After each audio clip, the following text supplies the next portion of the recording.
But the last thing I'll say is this. I held back from sharing my story for a long time because I know people. In fact, some people in this room I've talked to this week who had a similar experience, but a lot worse response to it. And so there's people who hear my story and they say, gosh, Chris, you're so lucky. You're so lucky that your dad responded that way.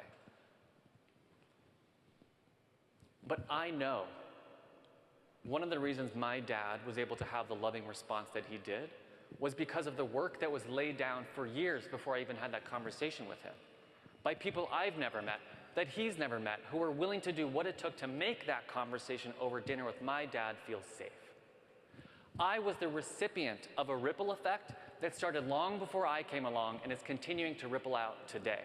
And that is why I am so committed to making sure that everybody in this room understands the enormous, powerful potential of your personal ripple effects. So you may say that I'm lucky, but I am not willing to leave that to chance. And I don't believe you're willing to leave that to chance either. Now, we've got some big challenges in our world today. And in the time that we have, we're not going to solve the racism problem.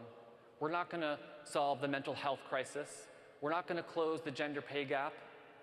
We're not going to resolve any disparate opinions about access to healthcare or gender expression. But what we can do, what each of us can do, is show up and make a difference for the person directly in front of us, to make sure that everybody on our teams, in our organizations, in our families feels safe, feels seen, feels heard, knows that they can come to us to share their experience that we may not fully understand as leaders.